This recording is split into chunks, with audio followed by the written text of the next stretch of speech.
What's up, guys? It's DarkArmedDuelist, and today doing a Winged Dragon of Ra deck profile. So I'm really excited to do this one for you guys because this deck was actually suggested to me by one of my patrons, Wesley. And this deck is an extremely powerful deck that can summon out one of the 3 Egyptian God cards and can easily OTK your opponent. So without further ado, don't forget to like, comment, subscribe, hit the bell there so you can become part of the notification squad, and definitely check out the Patreon down in the description below for all those awesome rewards. And definitely give Wesley some love down in the comments down below for suggesting such an awesome deck. So let's get straight on into this one, guys. So first off, we're playing 3 copies of the Winged Dragon of Ra. The Winged Dragon of Ra is such a nostalgic card and such a powerful boss monster that has the ability it cannot be special summoned. It requires 3 tributes to normal summon this card, and it cannot be normal set. This card's normal summon cannot be negated, and when it is normal summon, other cards and effects cannot be activated. And when this card is normal summon, you can pay life points so you only have 100 left, and this card gains attack and defense equal to the amount of life points that you pay. Basically putting this card at 7,900 when you summon this card out, which is insane, so you can OTK your opponent. And also pay 1,000 life points to be able to target a monster on the field and destroy that target, which is a pretty interesting effect for this card to have. We then play 3 copies of the Winged Dragon of Ra Sphere Mode. The Winged Dragon of Ra Sphere Mode is definitely a 3 of the build, because this card can actually break your opponent's board by treating 3 of their monsters to be able to summon this card to their side of the field, which is such a powerful effect to be able to use. Plus, we get this card back later, so we can summon out our copy of Ra. We then play a single copy of Immortal Phoenix. Immortal Phoenix is really good as a 1-of in the build to basically just turn your copy of Ra into this card extremely easily, and it's such a powerful card in this build. We then play 3 copies of Guardian Slime. Guardian Slime is really good as a 3-of in the build because you can easily use this card to turn it into a copy of Egyptian God Slime, so we can tribute summon out our copy of Ra. But this card is a really cool effect that if you take battle or effect damage, you can special summon this card from your hand, and during damage calculation, if this card battles an opponent's monster, quick effect, you can actually make this card gain defense points equal to the opponent's monster's attack during that damage calculation only. And if this card is sent from the hand or field to the graveyard, you can actually add a spell or trap from your deck to your hand that specifically lists the Winged Dragon of Ra in its text, which is a great ability to add cards like Ancient Chant from your deck to your hand off this card's effect. We then play 3 copies of a Reactor Slime.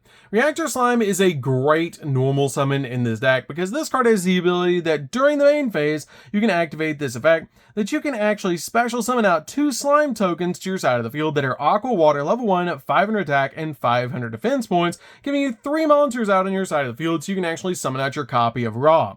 This card also has the ability that during the battle phase, quick effect, you can tribute this card and then set a Metal Reflect Slime from your hand, deck, or graveyard, and it can be activated this turn, so you can turn your copy of Metal Reflect Slime into a copy of Egyptian God Slime, which is awesome, but this card is definitely a 3-of in the build.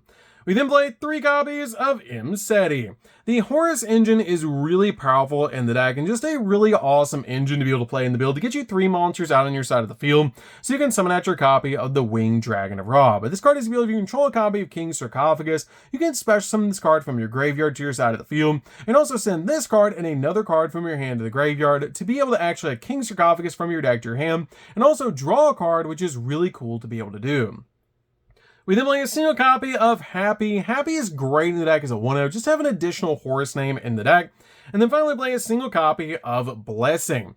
Blessing is also really good as a 1-of in the build to basically just use these as our 3 Horus names in the deck to be able to summon out to our side of the field so we can tribute all 3 of them and summon out our copy of Ra without even wasting our normal summon, which is so easy to do in this deck. So that's it for the monsters, guys. Let's get into the spells.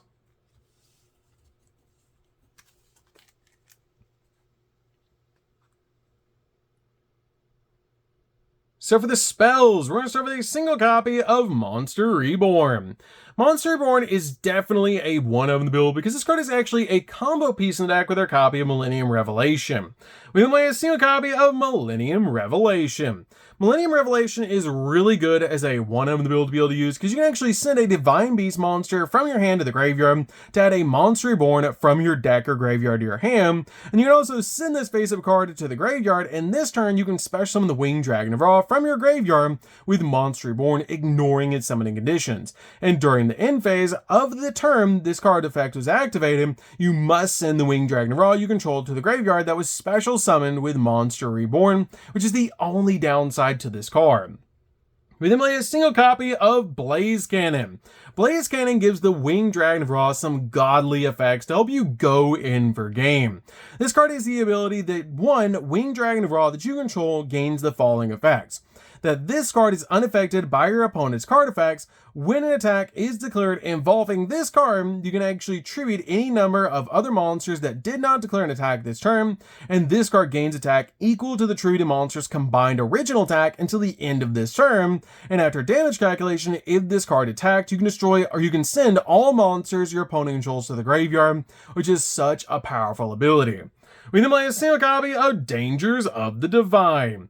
Danger of the Divine is a really cool card that we just recently got out of the most recent Maze set, and this card is actually really cool because this card is able to pay half your life points and then you tribute a monster to special summon the Winged Dragon of Ra from your hand or banishment, ignoring its summoning conditions, and make its attack events become 4,000, but it cannot attack, and also during the end phase of the next turn, return it back to the hand. And if this card is sent from the field to the graveyard, you can actually choose the Winged Dragon of Ra in your monster zone and send all monsters on the field to the graveyard except for, which is just really insane because you have to send all monsters on the field to the graveyard other than your copy of Ra, which is such a powerful effect. But this card is really interesting as a one-of in the build. We then play 2 copies of King Sarcophagus. King Sarcophagus is really good in the deck, but you only need 2 copies of this card because your copy of Imseti searches it.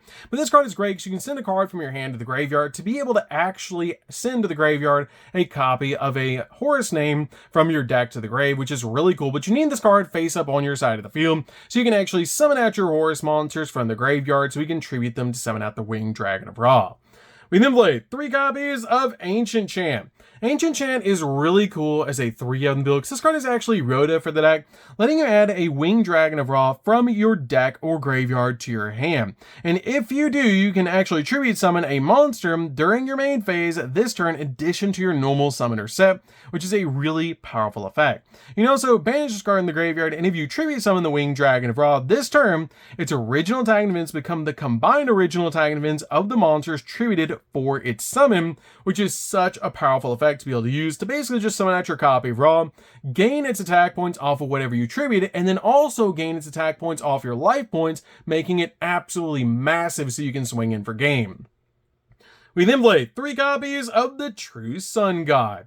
True Sun God is really good as a 3-of in the build because this card has the ability, when it's activated, you get to add the Winged Dragon of Ra or a card that mentions it from your deck to your hand, basically being the Rhoda for the Rhoda, because you can actually use this card to add a copy of Ancient Chant from your deck to your hand. This card also has the ability, once returned during your main phase, you can send this card from the field or 1 copy of Immortal Phoenix from your deck to the graveyard to send the Winged Dragon of Ra from your monster zone to the graveyard, which is a really cool effect to be able to use, especially being able to use this card to basically step in your copy of Immortal Phoenix, which is so cool. We then play 3 copies of Forbidden Droplets. Droplets is crazy powerful in this deck to basically just use this card to break your opponent's board by halving the attack points of your opponent's monsters, and also being able to negate their effects so you can swing in with your copy of Ra and win the game. We then play 3 copies of the level 10 Draw Spell. This card is really good as a 3-of in the build because this card lets you send a monster from your hand or face from field to the graveyard whose total level equal 10 and then draw 2 cards. And we play so many level 10s in this deck, it's insane. So this card is really good at basically being a pot of greed for the deck. We then play 3 copies of Soul Crossing. Soul Crossing is definitely a 3-of in the build to basically just use this card to tribute 3 of our opponent's monsters and then summon out Ra to our side of the field, which is actually insane to be able to do. But until the end of the next turn after this card resolves, you can only activate 1 card effect per turn, or 1 card effect that is not counting your copy of your Divine Beast monster, which is insane to be able to do. So that's it for the spells, guys. Let's get into the traps.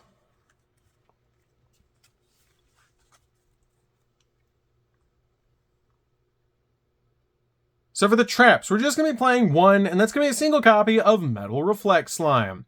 Meta Reflect Slime is great in the deck as a 1-of to use with your copy of Reactor Slime, as this card actually special summons itself as a level 10 Aqua monster that's a water with 0 attack and 3000 defense points, so you can actually tag this card out for your copy of Egyptian God Slime, which is awesome to be able to do, so you can actually tribute summon out your copy of the Winged Dragon of Ra by just using Egyptian God Slime, which is so powerful to be able to do. But this card is really cool in the deck and just such a powerful card to be able to use in this build. So that's it for the main deck, guys. Let's get into the extra deck. So for the extra deck, we're going to start off with 2 copies of Egyptian God Slime. Egyptian God Slime is great in this deck because you can summon this card by using your copy of Guardian Slime or your copy of Metal Reflect Slime as a tribute to summon this card from the extra deck, because you don't have to fusion summon it, you just have to tribute an Aqua level 10 monster with 0 attack points on your side of the field. This card also is just insane because you can actually use this card as 1 or 3 tributes for the tribute summon of a monster, meaning you can use this card as the entire tribute for your copy of the Winged Dragon of Ra. We then play a single copy of the Final Bringer of End of Times. This card is so cool because when your opponent activates a card or effect, quick effect, you can detach a material from this card, negate the activation, then you can actually detach a material from this card and destroy a card on the field. At the start of the damage step, if this card attacks while it has a monster or while it has a material, you can actually destroy a card in the field. And if this card is XZ summon, is destroyed, you can just destroy a card in the field. This card destroys 3 cards for absolutely no reason, and it's a walking negate, which is so cool to be able to make this card in this deck. We then play a single copy of Gustav Max, just in case you need to do 2,000 points of burn damage to your opponent to end a game. We then play a single copy of the Zombie Vampire. Zombie Vampire is great in this build because we are playing the Horus cards, so we can actually send cards from our deck to the graveyard, because when this card is summoned, you can detach a material in this card, then send the top 4 cards of both players' decks to the graveyard, and then special summon a monster back to your side of the field among those 4 cards, which is really cool to be able to do. We play a single copy of Garrigus Eternity. This card is kind of like Dark Hole, which is great in this deck, as this card is really, if this card is XZ summon, you can destroy all other monsters on the field, and also you can detach a material in this card to target a spell or trap in the field and destroy it, and if you do, this card gains 500 attack points, plus it goes with the theme of the deck because it's a phoenix. You can play a single copy of Coach King. Coach King is really good in this deck as a 1-of with your Horus engine, because this card has the ability that you can actually detach from this card, draw a card, and then reveal it. If it's a monster, inflict 800 points of damage to your opponent, and use that effect up to thrice per turn, which is really cool to be able to do, but you cannot declare it, or you don't have a battle phase a turn you activate this card, which is not that big of a deal if you're using this going first. With my single copy of Dingirsu, this is actually how we make Zeus in the deck, and it's really cool to be able to summon in this build because it does send a card to the graveyard when it's summoned out to the field. We play a single copy of number 90 as a monster negate, and we play a single copy of number 38. Number 38 and number 90 are great in this deck because this card is actually a monster negate and this card is a spell negate to be able to use in this deck to basically just cover all your bases just in case you need them. We play a single copy of Zeus to board wipe the field, and it's very easy to make in this deck because you're usually making this card on top of a copy of Dingirsu. We then made a single copy of Typhon. Typhon is really good in the deck as a 1-of, just to be able to use this card as a bounce and a skill drain for 3,000 or higher attack point monsters. We then made a single copy of Underworld Goddess. Underworld Goddess is awesome in the deck. It's basically just out in towers like boss monster your opponent might be playing, and it's really good in this deck. We play a single copy of SP to be able to use this card as a double interruption, and then finally we play a single copy of IP to either make SP or Underworld Goddess during the opponent's turn. So that's it for the deck, guys. I hope you enjoyed. This deck is super fun to be able to play. If you guys have never played a Winged Dragon of Ra deck before, you should definitely give this deck a try because it's an extremely powerful deck that can summon out one of the 3 Egyptian God cards to be able to OTK your opponent. So that's good for this one, guys. Don't forget to like, comment, subscribe, hit the bell in there so you can become part of the notification squad, and we'll see you guys in the next video. See you later, guys.